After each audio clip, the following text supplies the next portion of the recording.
नमस्कार विद्यार्थी मित्रांनो, स्वागत आहे तुम्हा सर्वांचं प्रिपेरिंग ब्राइट स्टडी या आपल्या एज्युकेशनल यूट्यूब चॅनलमध्ये। मित्रांनो, जिल्हा न्यायालय भरतीची संभाव्य प्रश्नपत्रिका आपण या व्हिडिओच्या माध्यमातून पाहत आहोत, जे की कनिष्ठ लिपिक व शिपाई या दोन्ही पदांकरता उपयुक्त ठरणार आहे। मित्रांनो, टीसीएस पॅटर्नवर आधारित महत्त्वाच्या प्रश्नांची सिरीज आपण चालू केलेली आहे। तर हा भाग आता सध्या 6वा चालू आहे। मित्रांनो, जर यापूर्वीचे भाग तुम्ही पाहिले नसतील तर चॅनलला भेट द्या। चॅनलवरती एक स्वतंत्र अशी प्लेलिस्ट करण्यात आलेली आहे, तिथे तुम्ही सर्व व्हिडिओज अगदी मोफतरित्या पाहू शकता। अगदी परिश्रमात्मक माहिती आपण वेळोवेळी कव्हर करत आहोत, त्यामुळे जर चॅनलला सबस्क्राइब केले नसेल तर नक्की सबस्क्राइब करून घ्या आणि बाजूच्या बेल आयकॉनला ऑलवर सेट करून घ्या, जेणेकरून कोणतेही नोटिफिकेशन तुमच्यापासून मिस होणार नाही। तर पहा, पहिला प्रश्न असा आहे, आंतरराष्ट्रीय न्यायालयाचे मुख्यालय कोठे आहे? तर लक्षात घ्या मित्रांनो, आंतरराष्ट्रीय न्यायालयाचे मुख्यालय द हेग या ठिकाणी आहे, जे की नेदरलँड या ठिकाणी द हेग हे आहे, लक्षात असू द्या। नंतर प्रश्न दुसरा, भारतीय सर्वोच्च न्यायालयाचे 49वे सरन्यायाधीश कोण होते? तर लक्षात घ्या, सध्या भारतीय सर्वोच्च न्यायालयाचे सरन्यायाधीश हे 50वे आहेत, तर 49वे सरन्यायाधीश हे उदय उमेश ललित हे होते, लक्षात असू द्या। त्यानंतर प्रश्न तिसरा, स्वतंत्र भारताच्या सर्वोच्च न्यायालयाचे पहिले सरन्यायाधीश कोण होते? तर लक्षात घ्या मित्रांनो, स्वतंत्र भारताच्या सर्वोच्च न्यायालयाचे पहिले सरन्यायाधीश हे H.J. कानिया हे होते। त्यानंतर प्रश्न चौथा, भारतीय राज्यघटनेच्या कोणत्या कलमाद्वारे न्यायालयीन निकालांचे किंवा आदेशांचे पुनरावलोकन केले जाते?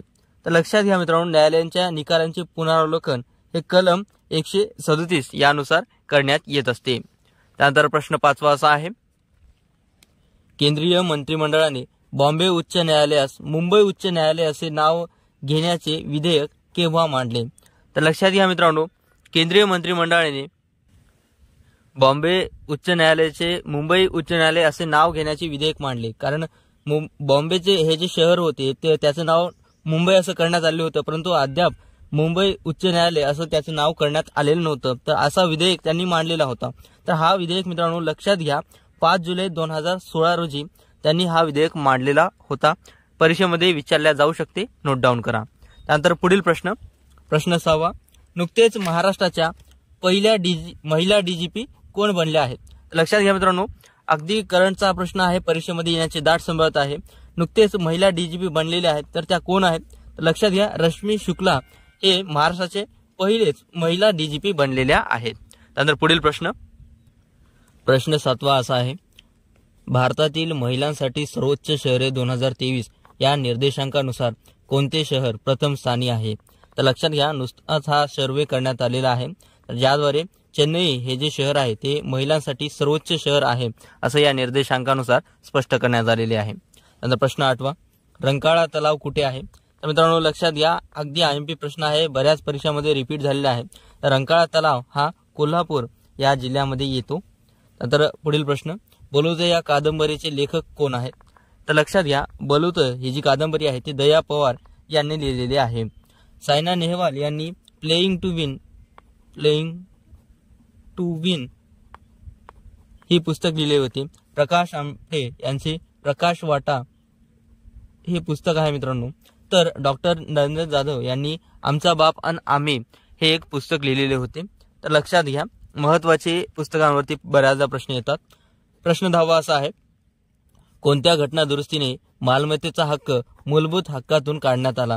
तर लक्षात घ्या, सुरुवातीला मूलभूत हक्कामध्येच मालमत्तेचा हक्क हा होता, तर त्याला घटना दुरुस्ती करून वेगळं करण्यात आलेलं होतं। तर ती घटना दुरुस्ती कोणती आहे? तर लक्षात घ्या, 44वी घटना दुरुस्ती, जे की 1978ला झालेली होती। तर त्या घटना दुरुस्तीने मालमत्तेचा हक्क मूलभूत हक्कातून वजा करण्यात आला होता। नंतर पुढील प्रश्न, अंबुज या शब्दास खालीलपैकी समानार्थी शब्द सुचवा?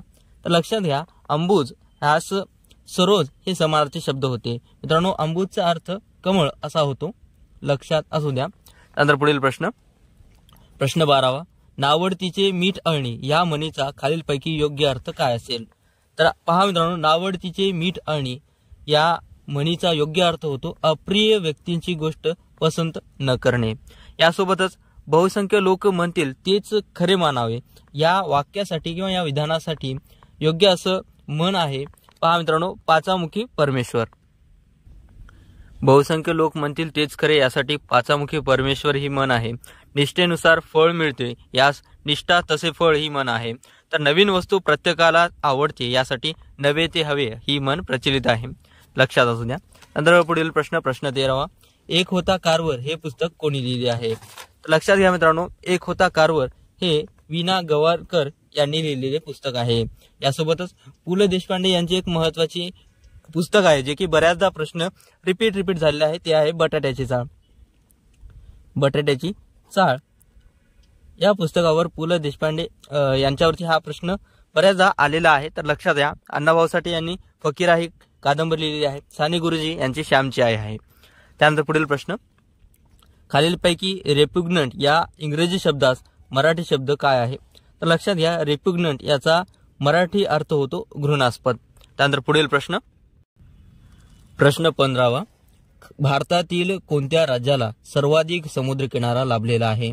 तर लक्षात घ्या मित्रांनो, भारतातील सर्वाधिक समुद्रकिनारा लाभलेले राज्य हे गुजरात आहे, ज्यास 1600 किलोमीटर एवढा समुद्रकिनारा लाभलेला आहे. महाराष्ट्राचा विचार केला तर महाराष्ट्रात 720 किलोमीटर एवढा समुद्रकिनारा लाभलेला आहे. प्रश्न 16वा. महाराष्ट्रातील अति दक्षिणेकडील जिल्हा कोणता आहे? तर लक्षात घ्या, महाराष्ट्रातील अति दक्षिणेकडील जिल्हा हा सिंधुदुर्ग आहे. तसेच अति पूर्वेकडील जर प्रश्न आला तर लक्षात घ्या, गडचिरोली हा अति पूर्वेकडील जिल्हा आहे. प्रश्न 17वा. बीड हे शहर कोणत्या नदीकाठी वसलेले आहे? तर बीड जे शहर आहे ते बिंदुसरा या नदीकाठी वसलेले आहे. यासोबत अहमदनगर हे सीना या नदीकाठी आहे. हिंगोली हे कह्यादू या नदीकाठी आहे. तर भुसावळ हे तापी नदीकाठी वसलेले आहे. लक्षात असू द्या, नोट डाऊन करा. प्रश्न 18वा. संत ज्ञानेश्वरांची समाधी कोठे आहे? लक्षात घ्या मित्रांनो, संतांच्या समाधीवरती प्रश्न हमखास येतात, तर तुम्ही पाठच करून ठेवा. संत ज्ञानेश्वरांची समाधी हे आळंदी या ठिकाणी आहे. पैठण या ठिकाणी मित्रांनो संत एकनाथांची समाधी आहे. मोजरी या ठिकाणी जर विचार केला तर मोजरी येथे, चिखलदरा, अमरावती या ठिकाणी तेथे संत तुकडोजी महाराजांची समाधी आहे. आणि देहू या ठिकाणी संत तुकारामांची समाधी आहे. लक्षात असू द्या. नंतर प्रश्न 19वा. हिरव्या वनस्पतींमध्ये डॅश जैविक रासायनिक क्रियाद्वारे कर्बोदकांची निर्मिती होते? लक्षात घ्या, प्रकाश संश्लेषण या रासायनिक प्रक्रियेद्वारे हिरव्या वनस्पतींमध्ये जैविक जे काही कर्बोदके आहेत त्यांची निर्मिती होत असते. त्यानंतर प्रश्न 20. बॉम्बे नेटिव्ह एज्युकेशन सोसायटीची स्थापना कोणी केली? तर लक्षात घ्या, बॉम्बे नेटिव्ह एज्युकेशन सोसायटीची स्थापना ही 1824 साली जगन्नाथ शंकर सेठ यांनी स्थापन केलेली होती. मित्रांनो, यासोबतच महत्त्वाच्या व्यक्तींनी केलेल्या कार्यावरती आपण चर्चा करूया. महात्मा ज्योतिबा फुले यांनी 1848ला मुलींची पहिली शाळा सुरू केली होती, जे की पुण्यामध्ये बुधवार पेठेत भिडेवाड्यामध्ये सुरू केलेली होती. न्यायमूर्ती रांडे यांनी केलेले महत्त्वाचं कार्य आहे पुणे सार्वजनिक सभा. यावरती प्रश्न येणार आहे, नोट डाऊन करा. पुणे सार्वजनिक सभा आणि पंडिता लक्ष्मीबाई यांनी आर्य महिला समाजाची स्थापना केलेली होती. ठीक आहे, लक्षात घ्या, नोट डाऊन करत चला मित्रांनो. सर्व माहिती अगदी परिश्रमक आहे. यावरतीच बऱ्याचदा प्रश्न रिपीट झालेले आहेत आणि येथून पुढे सुद्धा होणार आहे. तर मित्रांनो, ही सिरीज आपण चालू केलेली आहे. हा जर व्हिडिओ आवडला तर व्हिडिओला नक्की लाईक करा, आपल्या मित्रांसोबत जास्तीत जास्त शेअर करा. आणि मित्रांनो, जर चॅनलला अद्यापही सबस्क्राईब केले नसेल तर नक्की सबस्क्राईब करा. आपला टेलिग्राम ग्रुप जॉईन व्हायला विसरू नका. तिथून तुम्हाला वेळोवेळी स्टडी मटेरियल देण्यात येईल. त्याची लिंक तुम्हाला डिस्क्रिप्शन बॉक्समध्ये पाहायला मिळेल.